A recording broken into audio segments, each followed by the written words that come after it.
सबसे पहले तो आज जो त्योहार है, मैं चाहूंगी कि ऐसा हम हमेशा ग्रुप में करेंगे, जो भी त्योहार पड़ रहा है थोड़ा सा एक्सप्लेनेशन उस फेस्टिवल के बारे में हमें देना चाहिए। क्यों देना चाहिए? क्योंकि हमारा जो देश है वो व्रत और त्योहारों का ही देश है। त्योहार क्यों मनाए जाते हैं जीवन में? भारतीय संस्कृति में त्योहार इतने फेमस क्यों हैं? सभी लोग रेगुलर लाइफ में बहुत बिजी हैं, है ना, काम करने में। अगर ये त्योहार ना हो, हर ओकेजन पे कोई ना कोई त्योहार बना हुआ है, तो अगर ये त्योहार ना हो तो क्या हो? सोचिए, एक दूसरे से मिलने का टाइम ही नहीं होगा, है ना। तो अभी जो पार्टी कल्चर चला हुआ है, लेट नाइट पार्टी, तब तो नहीं होता था ना। अभी तो लोग पार्टीज कर लेते हैं, रात को मिल लेते हैं। और कौन लोग मिलते हैं, कैसे लोग मिलते हैं? सब लोग तो एक जैसे नहीं होते, सब लोग रात को पार्टी करने वाले नहीं है। हम लोग नहीं जाते हैं रात की पार्टीज में, है ना। हम लोग बहुत ज्यादा हाट बाजार में नहीं जाते हैं। जैसे अभी दिल्ली में फेस्टिवल चल रहे हैं, मैंने अभी किसी का स्टेटस देखा, उसने देखा पूरी दिल्ली में किस तरह से डांस म्यूजिक के फेस्टिवल्स हैं, और पूरी तरह से सिर्फ नाचना गाना एक यही फेस्टिवल रह गया। इवन अभी नवरात्रि में हमने देखा डांडिया, जो या गरबा कहते हैं जिसे, उसमें वो देखा हमने, है ना। तो किस तरह से त्योहारों का ही स्वरूप बदल जाता है।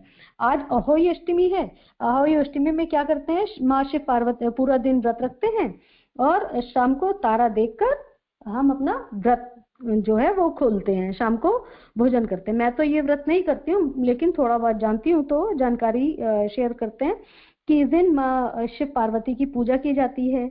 देखिए, हमने इससे पहले भी डिस्कशन किया था कि माँ शिव कौन है और माँ पार्वती कौन है, जैसे कि हम लोग समझ गए हैं, हमने युग प्रत्यावर्तन प्रक्रिया में पढ़ा था। ठीक है, तो माँ पार्वती जो हैं वो तपस्या की देवी हैं, तप की देवी हैं। तो हम क्या करते हैं, हम स्त्रियां तप करती हैं, या वो लोग जो लोग व्रत कर रहे हैं तप करते हैं। जब तप साधना का जो हमारा बल है ब्रह्मांड में, हम सुबह सुबह संकल्प लेते हैं, हम सुबह सुबह उठते हैं, संकल्प लेते हैं, भाई आज मैं ये व्रत करूंगा। हमारी जो बुक है हम उसमें यही पढ़ रहे हैं ना, संकल्प की प्रचंड प्रतिक्रिया। तो जब सुबह संकल्प लेते हैं तो उस दिन देखिए, रेगुलर डेज में आपको सुबह सुबह भूख लग जाएगी, है ना। लेकिन जब आपने सुबह संकल्प ले लिया कि आज तो मेरे को व्रत रखना है, और दिमाग को ये बोल दिया कि आज खाना शाम को ही मिलेगा, क्या कर रहा है मन, क्या कर रहा है, अब वो आपका संकल्प काम कर रहा है कि नहीं कर रहा है, तो पूरा दिन आपको हिम्मत मिली रहती है। हम सबको हिम्मत मिली रहती है, हम भूखे रहते हैं। वही जो मतलब आधे दिन खाना नहीं खाते थे और चक्कर आना शुरू हो जाते थे, वीकनेस फील होती थी, वही लेडी, वही इंसान शाम तक भूखा रहेगा, अच्छा खासा एकदम ठीक ठाक रहता है। कैसे रह पाता है वो उसके संकल्प की शक्ति है ना। तो इसी तरह सभी को, सभी बहनें बहुत बहुत बधाई की पात्र हैं जिन्होंने भी व्रत किया है। आइए आज हम अपनी बुक शुरू करते हैं। आज हम अपने जो स्वाध्याय में क्या क्या कवर अप करेंगे वो पहले एक बार देख लेते हैं। आज हम कवर करेंगे गुप्त मन की विराट शक्ति। नेक्स्ट पॉइंट जो क्वेश्चन है उसका आंसर मिलेगा हमें, गुरुदेव हमें उसका आंसर देंगे कि गुप्त शक्तियां कैसे खुलती हैं, ये बताएंगे हमें गुरुदेव। फिर गुरुदेव हमें ये बताएंगे कि मनुष्य कैसे दुर्भाग्य को कोसता है। फिर गुरुदेव हमारा एक और क्वेश्चन है, उसको सॉल्व करेंगे, क्या प्रारब्ध एक बहाना मात्र है। ठीक है, तो आइए आज शुरू करते हैं। गुप्त मन की विराट शक्ति। एक व्यक्ति था जो अपनी पत्नी द्वारा महामूर्ख कहा गया, बुरी तरह से तिरस्कृत और लांछित हुआ। बात उसके मन में लग गई, उसे बड़ा बुरा लगा। उसने पत्नी को छोड़ा और बड़ी आयु में विद्या अध्ययन में लग गया। दीर्घकाल के अभ्यास और अटल संकल्प के बल से वह संस्कृत का महाकवि कालिदास बना। समग्र भारत उसकी प्रतिभा और विद्या से चमत्कृत होता। उसके गुप्त मन में काव्य शक्ति का बृहद भंडार छिपा हुआ था। देखिए, यहाँ पर किसकी बात हो रही है, महाकवि कालिदास की बात हो रही है। पिछली उसमें सेशन में हमने थोड़ा सा लिया था, ट्यूसडे को थोड़ी देर जो सेशन चला था इसका, उसमें बताया था महाकवि कालिदास की, मैंने स्टोरी भी बताई थी कि विद्वोत्मा को कैसे अहंकार था अपनी विद्या का, और पंडितों और पुरोहितों ने जो होते हैं उन्होंने ईर्ष्या में आकर उसकी शादी एक महामूर्ख से करवा दी थी जी। और क्या कहते हैं, वो बिल्कुल भी पढ़े लिखे नहीं थे। ठीक है, कैसे चाल चल के उनकी शादी करवा दी गई। जब उनको पता लगा तो उन्होंने उनको त्याग किया, और मतलब जो भी है गुस्से में आकर उनको बोला कि कौन महामूर्ख मेरे गले पड़ गया, ऐसे करके उनको धक्का दे दिया था। तो जिससे उनका एकदम अपनी पत्नी से धक्का खाने के बाद क्या हुआ, उनका एकदम जो मन था झकझोर उठा, वो अंदर से झकझोर उठे महाकवि कालिदास। तो उन्होंने संकल्प ले लिया। क्या संकल्प ले लिया? कि मैं भी विद्या अध्ययन करूंगा, जिसकी वो कभी वैल्यू नहीं करते थे ना। कभी पढ़ाई नहीं करते थे, उन्होंने विद्या अध्ययन किया। और पता है वो अनपढ़ है, महामूर्ख है, ये पता कैसे लगा था? बड़ी मजेदार सी बात है। वो जिस डाल पर बैठे थे, उनकी आप अकलमंदी का ये देखिए, जिस डाल पर वो बैठे हुए थे वो उसी को काट रहे थे। तो जो पंडित नीचे से निकले, उनका ग्रुप जो निकला, जो विद्योत्मा से बेइज्जत होकर अभी दरबार से निकला ही था, सभा से निकले ही थे वो लोग बेइज्जत होकर, उन्होंने कहा क्यों ना इसकी शादी विद्योत्मा से करवा दी जाए। ठीक है, तो उन्होंने इनको ऐसे फाइंड आउट किया था, इतनी बुद्धि इतनी थी उस समय। ठीक है, लेकिन मन पर जब एक चोट लगी, मन ने एक संकल्प लिया, तो संकल्प कहाँ चला गया? भगवान के पास सीधा चला गया। और उस संकल्प की जो शक्ति थी कैसे प्रचंड बनकर उनके जीवन में उतर गई, है ना। और उन्होंने कितने बड़े बड़े काव्य की रचना की, हम सभी जानते हैं। शकुंतलम, जो शकुंतलम वगैरह जितने भी, इतनी सारी उन्होंने कृतियां रची। संस्कृत का उन्हें महापंडित कहा गया। ठीक है, आज जितने भी संस्कृत के स्टूडेंट्स हैं, जो लोग संस्कृत लैंग्वेज पढ़ते हैं, वो उनके कोर्स में, उनकी पीएचडी तक उनके वही कोर्स में उन्हीं की बुक्स चलती है, उन्हीं का महाकाव्य चलता है। ठीक है, तो हमने देखा कि एक मन ने जब संकल्प लिया तो कैसे सकल ब्रह्मांड ने उसको करने के लिए सपोर्ट करने के लिए कैसे उनको सपोर्ट किया। माँ सरस्वती ने उन्हें साक्षात दर्शन दिए थे। ऐसा कहा जाता है कि माँ सरस्वती ने साक्षात दर्शन दिए थे और उनकी जीवा पर विराजित हो गई थी, वो उनकी लेखनी पर विराजित हो गई थी, ऐसा कहा जाता है। आगे गुरुदेव कहते हैं, एक डाकू था जिसकी जीविका का उपार्जन मुसाफिरों को लूटने और हत्याएं करने से चलता था। एक दिन एक मुनि उनकी पकड़ में आ गए, उन्हें भी मारना चाहा, पर विनीत भाव से उन्होंने कहा, जिन व्यक्तियों को पालने के लिए तुम इतनी व्यक्तियों की हत्या पाप अपने ऊपर ले रहे हो, क्या तुम्हारे इस पाप में हिस्सेदार बनेंगे? जाओ अपने परिवार वालों को पूछो। डाकू चला गया, उसने ये बात पूछी, लेकिन उनका उत्तर सुनते ही उसका चेहरा उतर गया। उनका उत्तर था, हम तुम्हारे आश्रित हैं, पाप पुण्य से हमें क्या प्रयोजन। उसे ज्ञान हुआ, वह बदलकर महर्षि वाल्मीकि बन गए। उसकी गुप्त शक्तियां यकायक खुल गई। उन्होंने संसार को अपनी बुद्धि से चमत्कृत किया। ठीक, आप देखिए यहाँ ऋषि वाल्मीकि का पिछला जो पास था वो क्या था? वो एक रत्नाकर डाकू थे, है ना। तो जब एक बार रास्ते से जब जिसका भाग्य जगाना होता है ना भगवान को, थोड़ा सा मैं थोड़ा सा ऐसे ही सोच लेती हूँ, जिसका जो कर्म बंधन जो होता है उतना वो काट कर, जैसे ही उसका मन संकल्प कर लेना कि नहीं सीधे रास्ते चलना है, अब सही काम करना है, तो सारी परिस्थितियां जो विपरीत आप तक दिखाई दे रही थी हमारे अनुकूल हो उठती हैं। यही है संकल्प की शक्ति, यही है उसकी प्रचंड शक्ति, है ना। आगे गुरुदेव कह रहे, इसी प्रकार ना जाने कितने महान पुरुष हुए हैं। तो अभी हमने हमारा क्वेश्चन सॉल्व हुआ कि नहीं हुआ, कि मन में गुप्त शक्तियों का भंडार भरा पड़ा है हमारे, बस देरी किस चीज की? हमारे दृढ़ संकल्प की देरी है। उसके करते ही देखिए कैसे वो पूरा का पूरा जितना खजाना है वो सबका सब निकल कर आता है बाहर।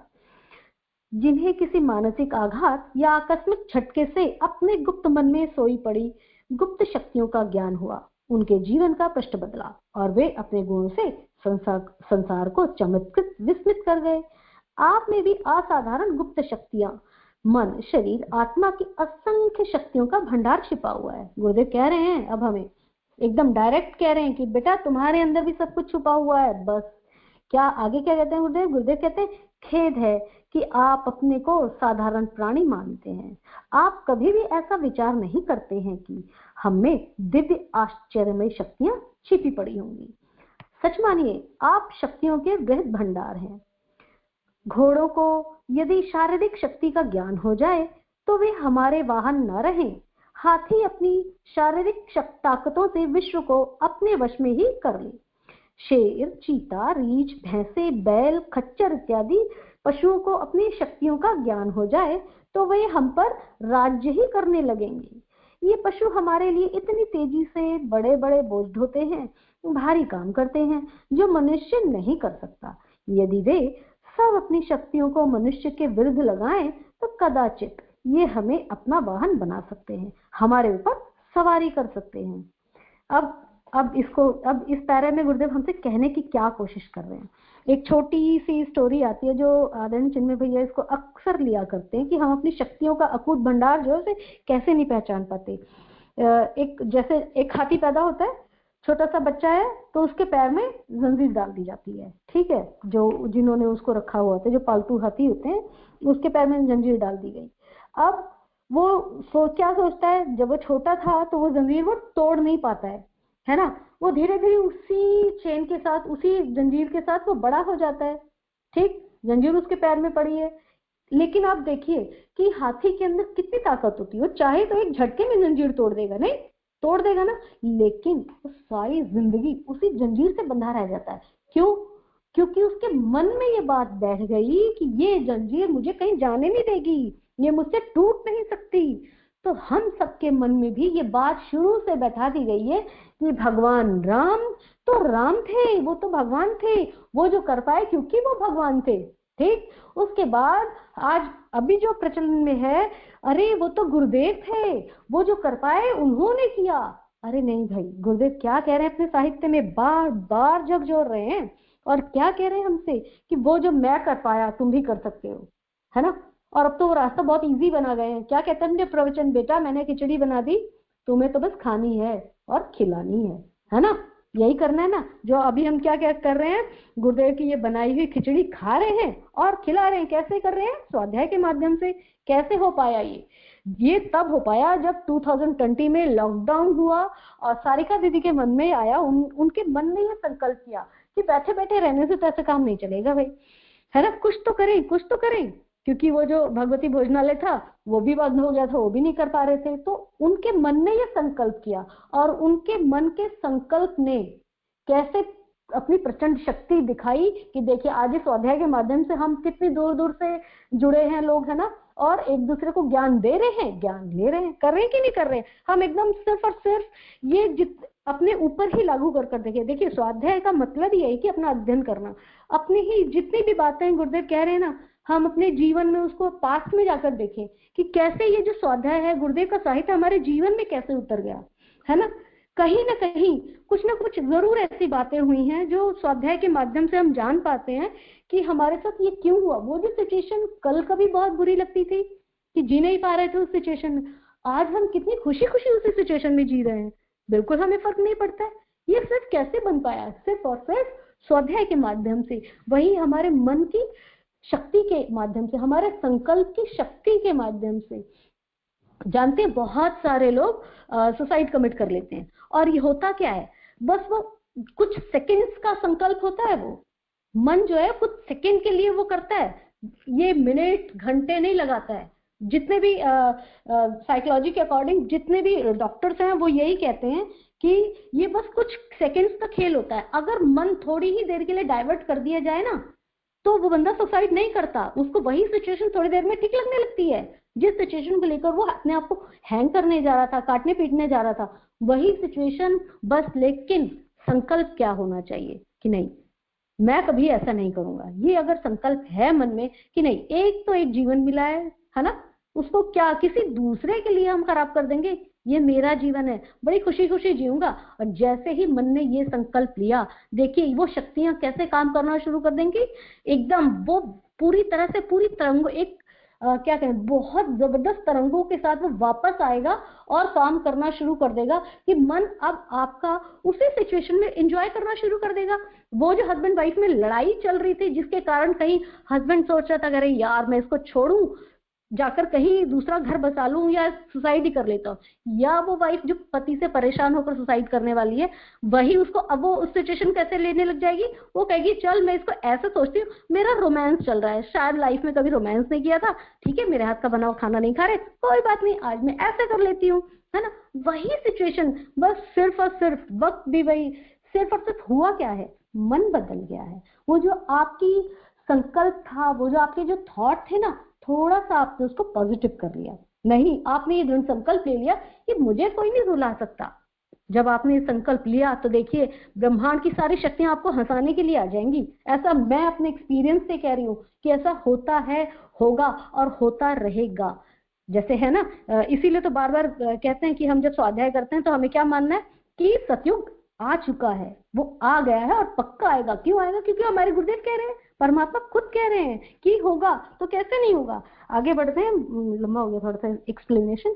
आगे जिस प्रकार गुरुदेव लिखते हैं, जिस प्रकार ऐसे उपयोगी प्राणियों को अपनी शक्ति का ज्ञान नहीं है, ऐसे आपको भी अपनी शक्तियों का पता नहीं है। हम अशक्त हो अंधेरे में भटक रहे हैं, हम रास्ता ढूंढ रहे हैं और पंगु बने हुए हैं। यदि हमें अपनी शक्तियों का ज्ञान हो जाए तो हमें दुख, भय, चिंता, आपत्ति, शोक, द्वेष आदि का बिल्कुल भी भान न हो। ये दुष्ट मनोविकार हमारा कभी भी कुछ ना बिगाड़ सकें। हमारे स्वास्थ्य, मन और जीवन पर इनका कोई भी बुरा प्रभाव ना हो। खेद है कि हम इन दुष्टों के, अब ये गुरुदेव हमें किस चीज का आंसर दे रहे हैं? अभी जो हमारा पहला जो क्वेश्चन क्या था, पहला गुप्त मन की विराट शक्तियां बताई गुरुदेव ने, कैसे महाकवि कालिदास के मन में जो शक्तियां छुपी थी, कैसे वो विराट शक्तियों के ज्ञानवान बन गए। विराट शक्ति जब उनकी जागी उनके एक संकल्प से। फिर अगला क्वेश्चन क्या था, गुप्त शक्तियां कैसे खुलती हैं? गुप्त शक्तियां कैसे खुलती हैं? जब हमारा मन ये जान जाता है, गुरुदेव ने हमें ये आंसर दिया कि जैसे ये जान जाता है कि नहीं, जो मैं ये कर रहा था वो गलत है, अब मुझे सही करना है। जैसे रत्नाकर डाकू ने कहा कि नहीं, अब मैं सही रास्ते चलूंगा, अब उन्होंने संकल्प लिया, तो हो गया कि नहीं हो गया? एक कैसे खुल गई उनकी शक्ति? उनके संकल्प से खुल गई कि नहीं, मुझे सही रास्ते पर चलना है। तो जैसे ही एक संकल्प लिया तो उसकी प्रचंड प्रतिक्रिया हुई और वो रत्नाकर से, डाकू रत्नाकर से वाल्मीकि बन गए। ठीक, हमें आंसर मिला। इसका अगला है, क्या मनुष्य कैसे दुर्भाग्य को कोसता है? गुरुदेव अब इसका आंसर देंगे हमें। गुरुदेव कह रहे हैं कि यदि हमें अपनी शक्तियों का ज्ञान हो जाए तो हमें दुख, भय, चिंता, आपत्ति, शोक, द्वेष आदि का बिल्कुल भी भान न हो। ये दुष्ट मनोविकार कभी भी कुछ बिगाड़ न सके। हमारे स्वास्थ्य, मन और जीवन पर इनका कोई भी बुरा प्रभाव न हो। खेद है कि हम इन दुष्टों के आसानी से वश में आ जाते हैं और अपना सर्वनाश कर लेते हैं। हम अपना भाग्य बुरा समझ लेते हैं, संसार फीका फीका मालूम होने लगता है, जीवन भार स्वरूप प्रतीत होता है। खेद है कि कभी तो हम ईश्वर पर भरोसा करते हैं, कभी, अब इस आंसर को गुरुदेव ने दिया ना, ये वाला आंसर, मनुष्य कैसे दुर्भाग्य को कोसता है। जब तक उनको पता नहीं रहता, तो जब तक आपने अपनी शक्तियों को पहचाना नहीं है, जब तक शक्तियों को पहचानने का संकल्प नहीं कर लिया, तब तक वो शक्ति काम कैसे करेगी? और हम क्या करेंगे, हमेशा ही हमेशा अपने दुर्भाग्य को कोसते रहते हैं। जब हम अपनी शक्तियों को पहचान नहीं पाते हैं, इसीलिए तो क्या कहते हैं, मेरा तो दुर्भाग्य है ये। अरे इंसान अपना भाग्य खुद बनाता है, ऐसा गुरुदेव कहते हैं। आगे गुरुदेव कहते हैं कि खेद है कि कभी तो हम ईश्वर पर भरोसा करते हैं, कभी प्रारब्ध को मानने लगते हैं। नेक्स्ट क्वेश्चन पर आ रहे हैं गुरुदेव, क्या प्रारब्ध एक बहाना मात्र है? फिर कभी पुरुषार्थ कहकर गला फाड़ने लगते हैं। हम कभी स्थिर नहीं रहते, हमारा मन सदैव इसी प्रकार डमाडोल रहता है। हम पूजा पाठ भी करते हैं, पर जब अल्पकालिक और अस्थिर मन से करने के कारण धन, दौलत या सिद्धि प्राप्त नहीं होती, तो हमारा विश्वास इन सब पर से उठ जाता है, हम इन्हें ढोंग मानने लगते हैं। वास्तविक कमजोरी यह है कि अभी हमें स्वयं अपने ऊपर विश्वास नहीं है। हम दूसरों को धनवान और शान शौकत से रहते देख उन्हें सुखी समझते हैं, और यदि हम उन्हें अंदर से देखें तो हमारे विचार बदल जाएंगे। आप पूछेंगे कि लोगों के पास बहुत सा धन है, सुख है, इतना वैभव, बड़पन और अधिकार है, फिर भी दुख कैसे? उस पर ईश्वर की बड़ी कृपा है, पर हम पर प्रकोप या ईश्वर की अकृपा कैसे? हमारे पास ऐश्वर्य के साधन नहीं हैं और उनके बिना हम दुखी हैं। उनके पास सब साधन है, इसीलिए तो वो सुखी हैं। यह आपका केवल भ्रम है, ईश्वर का इसमें कोई पक्षपात नहीं है। ईश्वरीय शक्तियां विपुल ताकतों, मानसिक, शारीरिक, आत्मिक संपदाओं का जो अंश उनमें है, वही वास्तव में आप में भी मौजूद है। यह याद रखिए कि सतत परिश्रम और एक लक्ष्य सिद्धि से भाग्य बनता है। जनता की सतत इच्छा साधना से देश उठता है। इच्छा एक प्रबल शक्ति है जो अपना मार्ग खोज ही लेती है। मूर्खों का प्रारब्ध एक बहाना मात्र है। वास्तव में प्रारब्ध या तकदीर कोई वस्तु नहीं है। जहां कार्य कारण का अटूट संबंध है, वहां प्रारब्ध और तकदीर मानना मूर्खता के अतिरिक्त क्या है? जिसे विचार करने का मार्ग मालूम नहीं है, जो प्रत्येक कार्य के पीछे काम करने वाले कारण को नहीं जानता है और जीवन के तूफानों से सदा डवाडोल रहता है, वही अपने कल्पित भूत प्रेतों और जीवन के तूफानों से सदा डवाडोल रहता है, वही अपने कल्पित भूत प्रेतों और बुरे ग्रहों का दास बना रहता है। देखिए गुरुदेव अब इस क्वेश्चन को सॉल्व कर रहे हैं ना हमारा, क्या प्रारब्ध एक बहाना मात्र है। तो प्रारब्ध कौन प्रारब्ध करता है? रामायण में चौपाई आती है ना कि जब भगवान समुद्र से रास्ता मांग रहे होते हैं और समुद्र हट के कारण रास्ता नहीं देता है, तो लक्ष्मण जी क्या कहते हैं? सबसे पहले क्या सिखाया गया है? उन्होंने किससे एडवाइस ली? विभीषण से एडवाइस ली कि मुझे क्या करना चाहिए। तो उन्होंने कहा कि रिक्वेस्ट कीजिए, शायद देखिए कुछ कांड बनता है। क्योंकि जीवन में जो ना हमेशा पहला जो स्टेप है एकदम से गुस्सा नहीं दिखाना होता है। आप शांत रहकर, यहाँ मैसेज क्या आ रहा है कि शांत रहकर पहले किसी से भी आप रिक्वेस्ट तो करिए। ये अभी हम व्यक्तित्व की बात कर रहे हैं, एकदम से आ जाता है। ये सारी चीजें हमारे चरित्र और व्यक्तित्व में ही आती हैं। रिक्वेस्ट करिए। भगवान राम क्या कह रहे हैं? रामचरित मानस, है ना, हमें अपने मानस में भगवान राम का चरित्र उतारना है। इसीलिए गोस्वामी तुलसीदास जी ने नाम रामायण का रखा रामचरित मानस, है ना। अपने मन में, अपने दिमाग में, अपनी बुद्धि में उनके चरित्र को उतारना है। मन बुद्धि में अगर वो हमने संकल्प ले लिया कि हमें भगवान राम जैसा बनना है, तो दुनिया की कोई भी शक्ति हमें भगवान राम बनने से नहीं रोक सकती। जब हमारे आचार्य श्री ने, जब हमारे परम पूज्य गुरुदेव ने ये सोच लिया कि मुझे अपने गुरु का काम करना है, तो देखिए कहां से क्या हो गया। क्या कभी गुरुदेव पैसे कमाने गए थे? क्या नहीं ना, वो तो कभी पैसे कमाने नहीं गए। शरीर से वो कैसे थे? एकदम सिंगल हड्डी कहेंगे, है ना। कितने दुबले पतले से थे। उन्होंने अपने वजन से ज्यादा साहित्य लिखा है कि नहीं। 3200 किताबें और बहुत सारी बुक्स। तो ये तो 3200 जो डाटा हमें मिलता है वो उनका जो प्रिंट हो गई है उनका डाटा है। अभी भी बहुत सारी गुरुदेव की लिखी हुई बुक्स हैं जो अभी प्रिंट नहीं हुई है, ठीक है। तो गुरुदेव ने कितना सारा काम किया है ना, कितना सारा काम। सिर्फ और सिर्फ उनका वो जो संकल्प था ना कि मुझे अपने गुरु के किए के अनुसार ही करना है। तो जब वो सोच लेते थे ना, जीवनी पढ़िए गुरुदेव की चेतना की शिखर यात्रा, उसमें जब वो सोच लेते कि ये काम कैसे बनेगा, तो उनकी बात हो जाती थी उनके गुरुदेव से। स्वप्न में आकर गुरुदेव उनको, दादा गुरु कहते थे कि तुम्हें टेंशन लेने की जरूरत नहीं है, ये काम हमारा सौंपा हुआ है, हम करेंगे, तुम बस औजार की तरह अपना काम करो। ठीक उसी तरह जैसे रणभूमि में कृष्ण ने अर्जुन से कहा कि जब अर्जुन धराशायी हुआ जा रहा है और क्या कह रहे हैं, 11वें चैप्टर में आता है ना, 11वें अध्याय में गीता के, कि मेरा केशव, मेरा मुंह सूखा जा रहा है, मेरे अपने रिश्तेदार हैं। तो क्या कर रहा था? उसने वो जो संकल्प लिया था ना, उसकी शक्ति उसकी कमजोर पड़ रही थी। वो जो सारे जीवन भर से उनके साथ अन्याय हो रहा था, अपने हुए अन्याय को भी वो अब एक्सेप्ट कर रहा है। द्रौपदी के अपमान को भूल गया वो, और क्या कह रहा है, नहीं नहीं मुझे नहीं करना। क्यों? क्योंकि उसके अंदर का वो जो डर था ना, उसकी जो संकल्प शक्ति थी ना, वो कमजोर हो गई थी। कैसे कमजोर हो गई थी? अपने रिश्तेदारों को देखकर। परिस्थितियां हमारी शक्ति को कमजोर करने के लिए आती है, लेकिन अगर हमारे अंदर दृढ़ता है कि नहीं मुझे करना है, तो देखिए वही कमजोर शरीर, वही कमजोर मन कितना सॉलिड हो जाता है। आप अपनी लाइफ की, अब मैं ये जो बात बोल रही हूँ, जरा एकदम अपने पास्ट में जाइए और जरा सोच कर देखिए कि आप अपने घर में, अपने जीवन में कितनी बुरी बुरी सिचुएशंस में कभी आए होंगे और कैसे आप उसको तोड़कर बाहर निकल गए। ठीक उसी तरह जैसे अर्जुन इस सिचुएशन से बाहर निकले। उस समय अर्जुन के पास कृष्ण थे, आज हमारे पास कौन है? हमारे गुरुदेव है ना। हमारे कृष्ण कौन है? हमारे राम, हमारे श्री राम, है ना। तो वो हमें बता रहे हैं, हमारे गुरुदेव हमें बता रहे हैं कि कैसे हम आगे निकल जाएंगे इन परिस्थितियों से। तो गुरुदेव ने सब कुछ किया हुआ है, सब कुछ हो चुका है, और गुरुदेव क्या कह रहे हैं हमें? तुम तो बस इंस्ट्रूमेंट बन जाओ मेरे।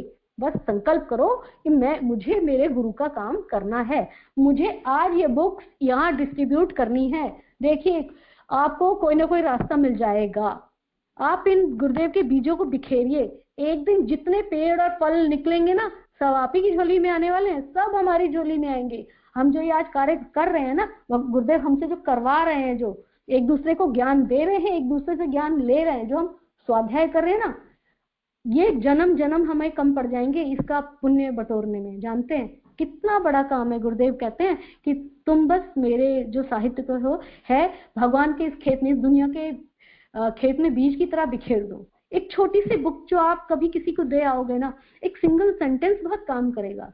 मुझे एक मैं क्या कहूँ कि लाइफ में बहुत सारे प्रॉब्लम्स आते हैं, मेरे क्या सभी के आते हैं, बहुत मुझसे भी बहुत बड़े बड़े प्रॉब्लम्स आएंगे, लेकिन मुझे गुरुदेव का एक ना बुक आई थी, हारिए ना हिम्मत, छोटी सी, छोटे छोटे से शॉर्ट्स वो हैं, उसके अंदर गुरुदेव के विचार हैं। ठीक है, मैंने कभी उस बुक को, वो लगा लीजिए साल भर वो बुक मेरे सामने पड़ी रही, मैंने उसको कभी खोलकर नहीं देखा कि अंदर क्या लिखा है, लेकिन उसकी वो जो लाइन थी ना, मैंने बस फोटो खींच कर अपने फोन में स्क्रीन लॉक लगा लिया। तो जब भी वो आता था और तो क्या आता था मेरे सामने, हारिए ना हिम्मत। इस लाइन ने मुझे मेरे जीवन में इतनी हिम्मत दी, इतनी हिम्मत दी कि मैं अपने गुरुदेव की कृपा से बहुत बहुत अनुग्रहित हूँ। मन में इतनी शक्ति दे दी, मेरा इतना आत्मबल बढ़ा दिया, जबकि अभी मैंने वो पढ़ा नहीं है, लेकिन उस लाइन ने कितना बढ़ा दिया। तो ठीक उसी तरह से अगर गुरुदेव की बुक्स को, गुरुदेव के साहित्य को, गुरुदेव के विचारों को जन जन तक पहुंचाएंगे, सोचिए लोगों को कितना प्रोत्साहन मिलेगा। वो जो सिंगल मिलते हैं हमारे पास, मैंने पहले भी, पिछली बार भी जब स्वाध्याय वो वाली बुक, महाकाल वाली बुक उठाई थी मैंने, तभी भी कहा था कि हम छोटे से गुरुदेव के जो सद्वाक्य हैं उनको ले जाकर कहीं चिपका दें।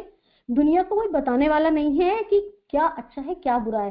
सारी दुनिया आज टैलेंट हंट शो देखती है, डांस शोज देखती है, बच्चों को, उनके पेरेंट्स को ही नहीं पता कि क्या बताना चाहिए। हमारे बच्चों को डांस करना सिखा देते हैं। आप सोचिए, छोटा सा बच्चा इतने जबरदस्त तरीके के स्टेप्स करता है, यूट्यूब पर इतने सारे वीडियोस हैं कि मैं तो देखकर दंग रह जाती हूँ। एक छोटी सी बच्ची, वो नोरा फतेही का कोई गाना है, बड़ा वल्गर सा गाना है, उसके एक्शंस भी बहुत वल्गर हैं।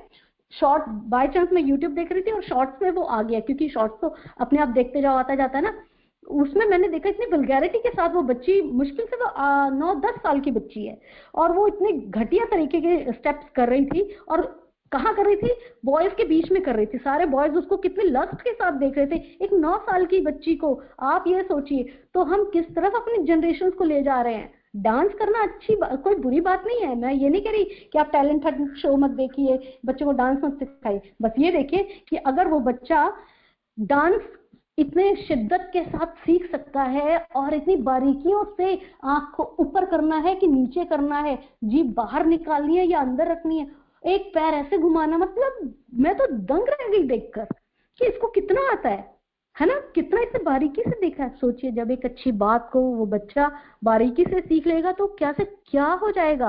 आज हमने अपने घर में बेटियों को पूरी फ्रीडम दी हुई है कि पूरा मेकअप कर लो, है ना, जबकि according to the astrology, according to the गुरुदेव साहित्य, कहते हैं कि बच्चों को जितना हो सके मेकअप से आप दूर रखिए, क्योंकि वो क्या कर रहा है, हमारे मन पर वही इफेक्ट कर रहा है। उसकी जो तरंगे हैं वो हमारे मन पर ऐसे ही इफेक्ट कर रही हैं, जो हमारे अच्छे सोचे हुए संकल्प को भी बिगाड़ के रख देंगी, संकल्प शक्ति को कमजोर कर देंगी, तो दृढ़ नहीं रहने देंगी अगर हम इसी तरह से लगे रहेंगे। आज मैं आपको थोड़ा सा मैंने एक वीडियो भी डाला है, सारिका दीदी को दिया है, केबीसी का वीडियो है वो, उसमें उसकी थोड़ी सी डिस्कशन करूंगी क्योंकि हमारे पास टाइम है और हमारे चारों क्वेश्चन सॉल्व हो गए हैं। तो मैं इसमें डिस्कशन ये करूंगी, थोड़ा सा उस वीडियो के बारे में बता रही हूँ। बहुत ही अच्छा वीडियो है, बताऊंगी तो आप लोगों को बहुत प्राउड फील होगा कि हाँ, हम किस देश में रहते हैं, अपनी संस्कृति पर बहुत बहुत स्वाभिमान महसूस होगा आपको। मोहित जी हैं जो नैनीताल जिले से रामगढ़ गांव के निवासी थे, ठीक है। वो देहरादून में एज ए सॉफ्टवेयर इंजीनियर काम करते थे। तो एक बार उन्होंने एरीज जो है, एक हमारा क्या है ARIES, Aryabhatta research institute of observation sciences, वहां उन्होंने फॉर्म फिल किया तो उनको एडमिट कार्ड मिल गया। वो देहरादून रहते थे उस समय और उत्तराखंड के ही रहने वाले हैं, ठीक है। देहरादून जॉब करते थे वो, उन्होंने ये फॉर्म फिल कर दिया और बाय चांस वो दिवाली सेलिब्रेशन के लिए किसी ओकेजन पर अपने घर गए थे, वहां उनका एडमिट कार्ड आ गया, उन्होंने एग्जाम दिया, रिटर्न उनका क्लियर हो गया। अब उनको जॉब कहाँ मिली? जॉब मिली एरीज में। तो जो एरीज के जो जिन्होंने उनका इंटरव्यू लिया, जो उनके प्रोफेसर थे, उन्होंने उनसे पूछा कि देखो एक छोटे से गांव में है ये जगह है, ठीक है, जहां पर ये कंपनी है, जहां ये इंस्टीट्यूट है हमारा, ठीक है। तो वहां पर एक दूरबीन है जिसका नाम है डॉट, ठीक है। इसका नाम है देवस्थल, मैं नाम बताती हूँ, देवस्थल ऑप्टिकल टेलीस्कोप। ये जो पूरे एशिया का सबसे बड़ा और सबसे अच्छा टेलीस्कोप है। इसकी खासियत है कि 1000 किलोमीटर दूरी पर रखी हुई जो वस्तुएं हैं उनको भी एकदम लक्ष्य कर बहुत अच्छे से देख सकती है, लक्ष्य साध सकती है, ठीक है। इसका जो जब इस्टेब्लिश किया, इसको जो इन्वेंशन किए, उसमें इनका बहुत बड़ा रोल है मोहित जी का। तो केबीसी में आए हुए थे तो उन्होंने ये बताया कि इस इंस्टीट्यूट ने कैसे काम किया। जानते हैं, जब उनको ये जॉब ऑफर हुई, जॉब के लिए इंटरव्यू में उनसे पूछा गया कि आप इतने अच्छे शहर में, देहरादून एक वेल इस्टेब्लिश्ड और बड़ा अच्छा शहर है, सारी सुविधाएं हैं आपके पास, तो उन्होंने कहा, उनके मन ने क्या कहा कि नहीं, मुझे काम करना है तो एरीज नहीं करना है और मैं अपने देश के लिए करूंगा, ठीक। अभी तक तो अपने लिए कर रहा था, उनके मन ने संकल्प ले लिया, ठीक है। और वो जो संकल्प शक्ति थी, उसने काम कैसे किया आप ये देखिए। वो जब वहां गए तो वहां 3-3 दिन लाइट नहीं होती थी। उस लाइट के बिना रहकर उन्होंने एक एक चीज जुटाई, उस इंस्टीट्यूट को क्रिएट किया। हेलो सारिका दीदी, आवाज आ रही है ना? नीरू दीदी आ रही है दीदी, आ रही है, बहुत अच्छा। तो उन्होंने वहां पर अपने पूरे इंस्टीट्यूट में लाइट का अरेंजमेंट किया, मतलब पानी नहीं था, सब चीजों का अरेंजमेंट किया। और ये कैसे हो पा रहा था? इतनी मुश्किल परिस्थितियों में रहकर भी मोहित जी ने वहां वैज्ञानिकों के साथ मिलकर काम किया, अपनी पूरी सर्विसेज दी, जिसका नतीजा ये हुआ कि 2016 में क्या कहते हैं, मोदी जी ने बेल्जियम से इस टेलीस्कोप का रिमोट के थ्रू इनॉग्रेट किया था इसको, बेल्जियम से, ठीक है। आप देखिएगा, इसमें पूरा दिया हुआ है, जो मैं बातें कह रही हूँ वो पूरा दिया हुआ है।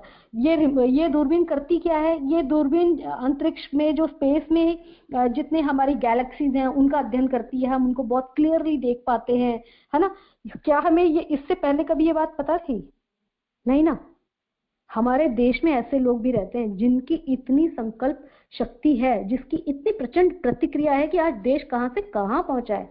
ये हम ये कहें कि मैं थोड़ा सा पर्सनली ये बोलूंगी कि मैं इस मामले में मोदी जी की बहुत बड़ी फैन हूं कि उनके मन ने जो संकल्प ले लिया है ना, देखिए वो सारी प्रक्रिया कैसे, संकल्प उनका कैसे काम करेगी। देश की संस्कृति को बहुत ऊंचे ले जाऊंगा। योग को उन्होंने इंटरनेशनली योगा डे मतलब डिक्लेयर करवाया। आप ये देखिए, जिसमें आदरणीय चिन्मय भैया को उन्होंने चूज किया, और भैया के माध्यम से पूरे इंटरनेशनल लेवल पर हमारा जो देश है, हमारा जो देव संस्कृति है, गौरवान्वित हो रही है आज, है ना। कितने तगड़े तगड़े डिसीजन ये ऐसे कैसे ले पाते हैं? ये ले पाते हैं सिर्फ और सिर्फ हमारी जो शक्तियां हैं ना, हमने जो संकल्प ले लिया, हमने वो जो ठान लिया ना मन में। संकल्प कई बार थोड़ा सा डिफिकल्ट वर्ड लग जाता है, हम इसे आसान कर लेते हैं। हम जो मन में ठान ले तो दुनिया की कोई ताकत नहीं है जो रोके। वो एक डायलॉग आता है बार बार ना, ओम शांति ओम मूवी का, कि मन से अगर किसी शिद्दत से अगर किसी चीज को चाह लो तो पूरी कायनात उसको आपको देने के लिए काम करती है ना। वो पूरा डायलॉग तो मुझे नहीं याद, लेकिन वो डायलॉग में कहना यही चाहता है। इसका मतलब यही है, यही तो कह रहे हैं, मन की शक्ति। मन से अगर किसी चीज को शिद्दत से, यानी संकल्प कर लो, आप दृढ़ निश्चय कर लो कि नहीं मुझे ये काम करना ही करना है, तो कैसे नहीं होगा वो काम हो जाएगा। और आज आप इस वीडियो को पूरा देखिएगा, इस पूरी वीडियो में दिखाया जाएगा कि कैसे एक ऐसी दुर्गम से जगह पर कितना बड़ा इंस्टीट्यूट हमारा खुल गया, रिसर्च सेंटर खुला हुआ है, और वो कितना अच्छा काम कर रहा है। जानते हैं, ये हमारे पूरे एशिया का सबसे तगड़ा इंस्टीट्यूट है। अब तक ऐसा इंस्टीट्यूट पूरे एशिया में नहीं है। कैसे नहीं है? चाइना कितना पैसे वाला है ना। देखते हैं क्या उनकी देखिए क्या कहते हैं, इकोनॉमी हमसे कितने ज्यादा आगे हैं, लेकिन क्या वो लोग ऐसा कर पा रहे हैं? नहीं कर पा रहे। क्यों? क्योंकि हमारे देश ने, हमारी संस्कृति ने सोचा है वसुधैव कुटुंबकम, है ना। आज चाइना जो है, अभी चाइना का भी न्यूज देख रही थी मैं, अपने ही फैलाए हुए जाल में पूरा फंसता जा रहा है। अभी पीछे देखा है चाइना ने दुनिया को क्या दिया, कोविड दिया है ना, और हमारे देश ने क्या दिया, हम उसी के साथ में रहते हैं। उनकी संकल्प शक्ति क्या है कि दुनिया को बर्बाद करके अपनी इकोनॉमी को आगे ले जाना है, लेकिन हमारे देश की, हमारी संस्कृति क्या कहती है, नहीं, ये पूरा विश्व जो है, हम पूरे विश्व के मित्र हैं। हम कौन है, विश्वामित्र हैं। तो हमने क्या किया, हमारे यहाँ जो दवाइयां वैक्सीन बनी थी, अपने देश के लोगों की रक्षा के साथ साथ विदेशों में भी भेजी, विदेशों में भी रक्षा हुई है ना। बाकी की कंट्रीज ने क्या किया, बाकी की कंट्रीज ने जो वैक्सीन बनी पहले अपने लिए ही रखा, उन्होंने बाहर नहीं भेजा। लेकिन हमारे मोदी जी ने या हमारी भारत सरकार ने क्या किया कि नहीं, उसकी प्रोडक्शन ही इतनी करवा दी कि दुनिया में देशों, अन्य देशों में पहुंचे, और साउथ अफ्रीका जैसे देशों में भी वो पहुंच पाई, जहां उनके पास तो पैसे नहीं है पेमेंट करने के, लेकिन मोदी जी ने वहां भी मुफ्त प्रोवाइड करवाई। अफगानिस्तान जैसे देश के लिए भी, जहां लोग भूखे मर रहे हैं, वहां भी मित्रता का व्यवहार कर रहे हैं, वहां भी हमारी सरकार गेहूं भेज रही है। ये सब कैसे हो पा रहा है, ये सिर्फ हो पा रहा है, गुरुदेव क्या कह रहे हैं, गुरुदेव यही कह रहे हैं कि हम विश्व के मित्र हैं, है ना। हम लोग क्या हैं, हम विश्वामित्र हैं। और तो हम क्या कर रहे हैं, हम जो, और गुरुदेव क्या कह रहे हैं, किसी का गला काटने के लिए कह रहे हैं क्या। भगवान परशुराम ने क्या किया था, सच में किसी का गला काटा था, ऐसा नहीं था। उन्होंने वो जो थॉट था ना, थॉट प्रोसेस चेंज किया था सबका। उस समय जो क्षत्रिय थे, सामंतवाद इतना ज्यादा फैल गया था कि गरीबों को जीने नहीं दिया जा रहा था, तो उनका थॉट प्रोसेस अपने ज्ञान के माध्यम से चेंज किया। ठीक उसी तरह जैसे हमारे गुरुदेव, हम अपने ज्ञान के माध्यम से हम लोगों की थॉट प्रोसेस को चेंज कर रहे हैं, है ना। पूरा का पूरा जो गुरुदेव का साहित्य है, एक लाइन जो इंसान पढ़ ले और उसको अपने जीवन में उतार ले ना, वो पूरी तरह से बदल जाता है। सिर्फ एक सदवाक्य पढ़ ले और उसको जीवन में उतार ले, कुछ नहीं करना। ज्यादा कोई नहीं पढ़ पा रहा है ना, स्वाध्याय नहीं कर पा रहा है, कोई आफत नहीं है, कुछ भी उसकी बात नहीं। सिर्फ एक गुरुदेव का सदवाक्य आप पढ़ लीजिए और उसे जीवन में फॉलो कर लीजिए, पूरी तरह से मनुष्य से देव में कन्वर्ट हो जाएंगे। जरा एक बार सोचकर देखिए, गुरुदेव का सदवाक्य, जो सदवाक्य पहली बार, वैसे तो मैं अखंड ज्योत पढ़ रही थी, लेकिन जो पहला सदवाक्य एज ए स्टिकर मुझे मिला था, वो था, आप दूसरों के साथ वो व्यवहार ना करें जो आपको अपने लिए पसंद नहीं है। हर इंसान अगर इस सदवाक्य को अपनी लाइफ में ले आए ना, तो वो भगवान बनने की क्षमता रखता है, क्योंकि वो हर कोई चाहता है मेरे साथ सब कुछ अच्छा हो। वही चीज वो दूसरों के साथ करना शुरू कर देगा। खुद के लिए जो चाहता है, गुरुदेव कहते हैं ना, अपने साथ कठोरता, दूसरों के साथ उदारता बरतो। तो चाहे कठोरता ना भी बरते अपने साथ, लेकिन अगर पहले, इससे पहले जो सदवाक्य मैंने बोला कि दूसरों के साथ वो व्यवहार करो जो आपको अपने लिए पसंद है, तो आप दूसरों के साथ अच्छा करना शुरू कर दोगे कि नहीं कर दोगे। अच्छा खाना आपको पसंद है, दूसरों को भी अच्छा बना करके लाओगे, है कि नहीं। अपनी रेसिपी दूसरों से भी शेयर करोगे, भाई और लोगों तक जाए। अपने आप सत्युग जैसी फीलिंग आएगी कि नहीं आएगी, आपके मन में ही सत्युग जैसी फीलिंग आ जाएगी। ये होती है दृढ़ संकल्प शक्ति। कितनी सारी चीजें हैं जो हमारी दृढ़ता से, जो हमने सोचा है उसको पूरा करने के लिए स्वयं ब्रह्मांड हमारे पास आ जाता है ना। वो जो चीजें कभी बहुत दूर थी हमारे पास आ जाती है। गुरुदेव क्या कह रहे हैं, गुरुदेव कहते हैं कि लोग क्या कह रहे हैं कि जैसे ही ईश्वर पर भरोसा करना तब छोड़ देते हैं। गुरुदेव अपने इस वाले पैराग्राफ में कह रहे हैं कि कभी कभी तो हम ईश्वर पर भरोसा करते हैं और कभी कभी उसको प्रारब्ध मान लेते हैं। कैसे प्रारब्ध मान लेते हैं, जब तो हमारा काम बन गया, जब हमने मनोकामना के लिए अनुष्ठान किए, ठीक है, तब तो समझ लिया कि हाँ भाई गायत्री माता हैं और वो इच्छाएं पूरी करती हैं, सच में अनुष्ठान काम करते हैं, सच में गायत्री मंत्र काम करता है। ठीक है, आप सिर्फ बैठकर गायत्री जपते रहिए और जीवन में कोई और काम मत करिए, है ना कोई स्वाध्याय करिए, बस वो जो मंत्र है उसको रिपीट करते जाइए, लेकिन पुरुषार्थ मत करिए, मेहनत मत करिए कि अर्निंग करने के लिए कोई जॉब ज्वाइन करने बैठे बैठे अगर सिर्फ, तो ऐसा होगा क्या। और ये कहते रहे कि गायत्री माता ने मेरी मनोकामना पूरी नहीं की, पैसे नहीं दिए। नहीं भाई, पैसे कमाने के लिए थोड़ा पुरुषार्थ तो करना ही पड़ेगा, है ना। करना पड़ेगा कि नहीं करना पड़ेगा। हम सब जरा सोचकर देखिए, क्या छत से हमारा छप्पर फटेगा और पैसे आ जाएंगे, ये कहावत है। क्या पुरुषार्थ तो करिए, होगा क्या कि छप्पर, मतलब कहीं से भी पैसा आएगा, लेकिन पुरुषार्थ करना पड़ेगा उसके लिए। ज्ञान चाहिए तो उसके लिए भी पुरुषार्थ करना पड़ेगा। हम प्रारब्ध नहीं, जैसे हमारी मनोकामना पूरी नहीं होगी तो हम क्या कहना शुरू कर देते हैं, अरे भाई ये मेरा प्रारब्ध ही ऐसा है, मुझे तो ये काटना ही काटना है, लेकिन शायद मेरी किस्मत में नहीं है, ऐसी ऐसी बातें बोलने लग जाते हैं, है ना। और क्या करते हैं, हमारा जो विश्वास है ना, वो टूटने लगता है, जब हमारी मनोकामनाएं पूरी नहीं होती।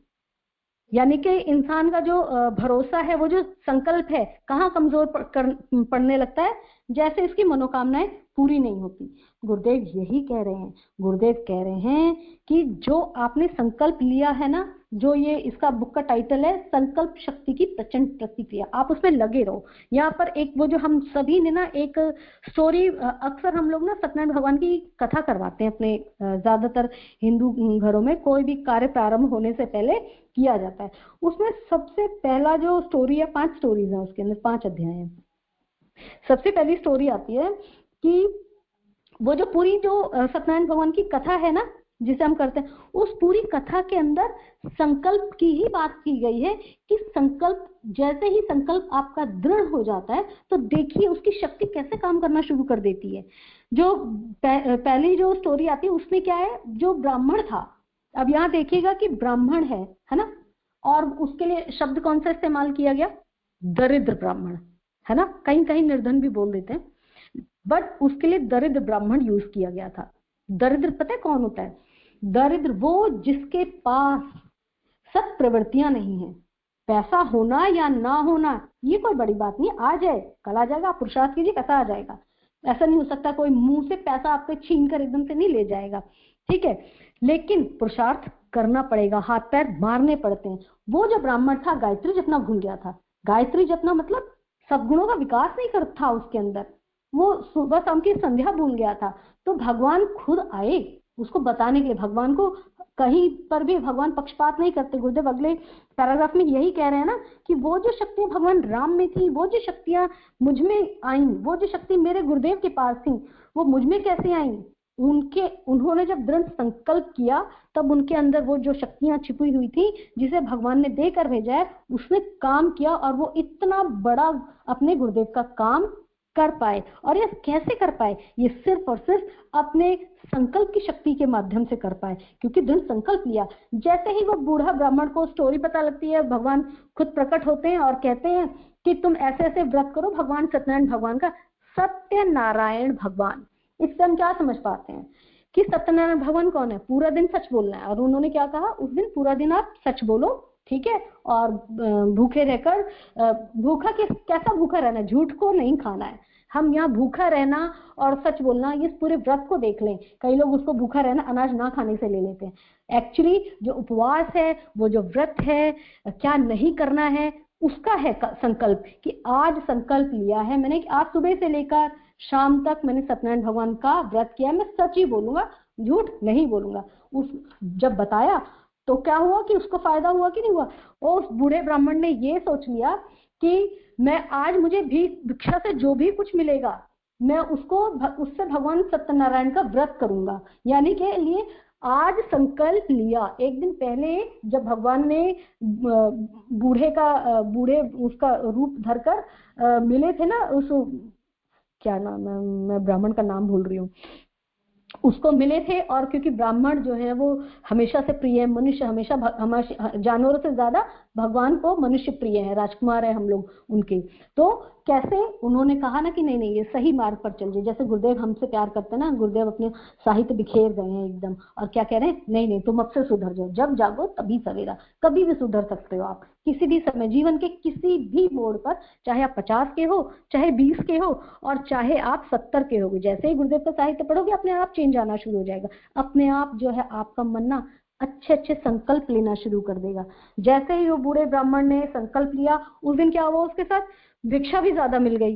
कर रही है कि नहीं, उसकी जो दृढ़ शक्ति थी, संकल्प उसने ले लिया कि कल तो मैं पक्का सच बोलूंगा, कल मैं कोई बुरा काम नहीं करूंगा, है ना, झूठ नहीं बोलूंगा, कोई मांस मदिरा नहीं खाऊंगा, और गायत्री जपूंगा, भगवान के जो गुण है वो अपने अंदर ले आऊंगा। जैसे ही उसने ये संकल्प किया, उस दिन उसे भीख भी ज्यादा मिली, भिक्षा ज्यादा मिली, उससे जो उसको मिला।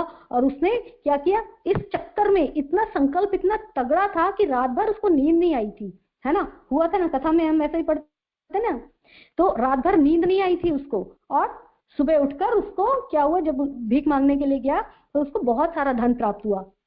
वही शहर, वही घर, उसी एरिया में, उसी मोहल्ले में गया। लेकिन आज लोगों ने उसकी जो दृढ़ संकल्प था ना उसका, उसकी प्रचंड शक्ति ने वो काम किया कि आज उसको रुपया पैसा भी ज्यादा मिला और घर आकर उसने प्रसाद बनाया, पूरे परिवार सहित उसने सच बोलने का संकल्प किया था, सब प्रवृत्ति अपने यहाँ की, पूजा पाठ किया और आगे चलकर वो बहुत धनवान हो गया, है ना। ऐसे ही आती है ना स्टोरी। तो गुरुदेव क्या कह रहे हैं कि सिर्फ पूजा पाठ जब काम नहीं करते हैं, क्यों नहीं काम करते हैं? क्योंकि खाली दिया बत्ती घुमा दी। अब हम सोच रहे हैं कि ये जो 2 रुपए का घी और 5 रुपए का प्रसाद हमने चढ़ा दिया, इससे भगवान प्रसन्न होकर हमें देंगे। नहीं, उन्होंने उससे प्रसन्न होकर हमें कुछ नहीं दिया, उन्होंने हमारे संकल्प के माध्यम से हमें सब कुछ दिया है। ठीक है, तो जो हमारी संकल्प शक्ति है वो किस तरह से काम कर रही है, मैंने इतने सारे उदाहरण देकर आपको खुद भी और हम सबको यही समझने और समझाने की कोशिश करी। मुझे लगता है कि टाइम पूरा हो गया है, मैं आज का स्वाध्याय यहीं समाप्त करूंगी। धन्यवाद।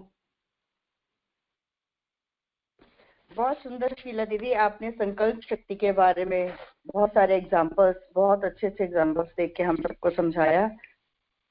अब गायत्री मंत्र और महामृत्युंजय की आहुति के साथ आज के स्वाध्याय का क्रम हम समाप्त करेंगे। ओम नमो सनन्ताय सहस्रमूर्तये सहस्रपादाक्षिशिरोरुबाहवे सहस्रनाम्नि पुरुषाय शाश्वती सहस्रकोटियुगधारिणे नमः। सद्बुद्धि की देवी माँ गायत्री का 5 बार गायत्री मंत्र के साथ आहुतियां देंगे। ओम भूर्भुवः स्वः तत्सवितुर्वरेण्यं भर्गो देवस्य धीमहि धियो यो नः प्रचोदयात् स्वाहा। इदं गायत्र्यै इदं न मम। ओम भूर्भुवः स्वः तत्सवितुर्वरेण्यं भर्गो देवस्य धीमहि धियो यो नः प्रचोदयात् स्वाहा। इदं गायत्र्यै इदं न मम। ओम भूर्भुवः स्वः तत्सवितुर्वरेण्यं भर्गो देवस्य धीमहि धियो यो नः प्रचोदयात् स्वाहा। इदं गायत्र्यै इदं न मम। ओम भूर्भुवः स्वः तत्सवितुर्वरेण्यं भर्गो देवस्य धीमहि धियो यो नः प्रचोदयात् स्वाहा। इदं गायत्र्यै इदं न मम। ओम भूर्भुवः स्वः तत्सवितुर्वरेण्यं भर्गो देवस्य धीमहि धियो यो नः प्रचोदयात् स्वाहा। इदं गायत्र्यै इदं न मम। महामृत्युंजय की 5 आहुतियां सभी के उत्तम स्वास्थ्य, सभी के उज्जवल भविष्य के लिए, डॉक्टर शंभू रॉय के भी स्वास्थ्य वर्धन के लिए 5 आहुतियां। ओम त्र्यंबकं यजामहे सुगंधिं पुष्टिवर्धनम् उर्वारुकमिव बन्धनान् मृत्योर्मुक्षीयमामृतात् स्वाहा। इदं महामृत्युंजयाय इदं न मम। ओम त्र्यंबकं यजामहे सुगंधिं पुष्टिवर्धनम् उर्वारुकमिव बन्धनान् मृत्योर्मुक्षीयमामृतात् स्वाहा। इदं महामृत्युंजयाय इदं न मम। ओम त्र्यंबकं यजामहे सुगंधिं पुष्टिवर्धनम् उर्वारुकमिव बन्धनान् मृत्योर्मुक्षीयमामृतात् स्वाहा। इदं महामृत्युंजयाय इदं न मम। ओम त्र्यंबकं यजामहे सुगंधिं पुष्टिवर्धनम् उर्वारुकमिव बन्धनान् मृत्योर्मुक्षीयमामृतात् स्वाहा। इदं महामृत्युंजयाय इदं न मम।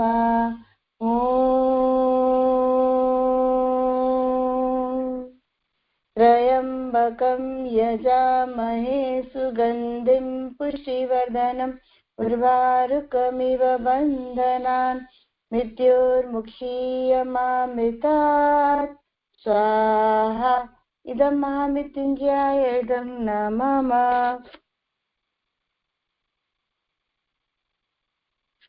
सर्वत्र शांति के लिए शांति पाठ करेंगे।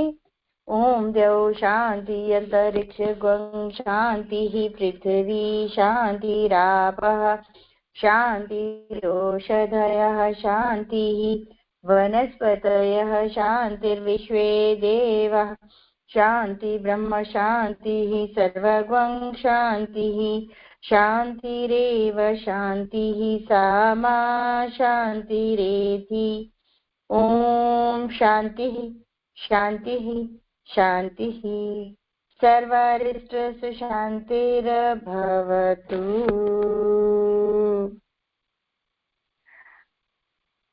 दोपहर में ज्योति अपहरण साधना में 1:30 बजे हम सब मिलेंगे और शाम को 5:40 पर गायत्री चालीसा और 6 बजे नादिया साधना में हम सब फिर से मिलेंगे।